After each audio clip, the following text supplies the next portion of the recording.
கல்வராயன் மலைப்பகுதியில் உள்ள அரசு மருத்துவமனைகள், பள்ளிகளில் உள்ள காலி இடங்களை விரைவாக நிரப்ப வேண்டும் என்று தமிழக அரசுக்கு சென்னை உயர்நீதிமன்றம் உத்தரவிட்டுள்ளது. இதுகுறித்த முழு விவரங்களை அறிவோம். எமது செய்தியாளர் சுரேஷ் இணைகிறார். சுரேஷ், வணக்கம். தமிழக அரசுக்கு இந்த விவகாரம் தொடர்பாக சென்னை உயர்நீதிமன்றம் பிறப்பித்துள்ள உத்தரவு என்ன?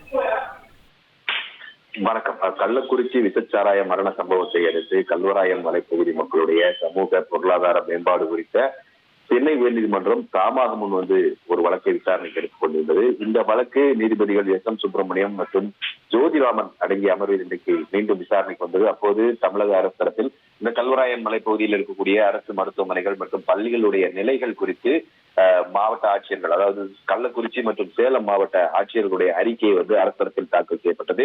அந்த அறிக்கையில் கல்வராயன் மலைப்பகுதியில் இருக்கக்கூடிய அரசு மற்றும் அரசு உதவி வரக்கூடிய பள்ளிகள்ல சுமார் 10,000 மாணவர்கள் படித்து வருவதாகவும், அவர்களுக்கு கல்வி கற்பதற்கு தேவையான பாட புத்தகங்கள் மட்டுமல்லாமல் விலையில்லா சைக்கிள் உள்ளிட்ட அனைத்து உதவிகளும் வழங்கப்பட்டு வருவதாக தெரிவிக்கப்பட்டிருக்கிறது.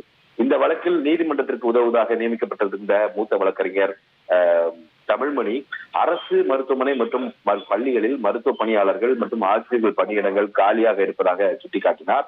இதனை அடுத்து இந்த அரசு மருத்துவமனைகள் மற்றும் அரசு பள்ளிகளில் உள்ள காலி இடங்களை விரைவாக நிரப்ப நடவடிக்கை எடுக்க வேண்டும் என்று தமிழக அரசுக்கு உத்தரவிட்ட நீதிபதிகள் இந்த வழக்கினுடைய விசாரணையை 4 வாரங்களுக்கு தள்ளி வைத்திருக்கிறார்கள். தகவல்களுக்கு நன்றி சுரேஷ்.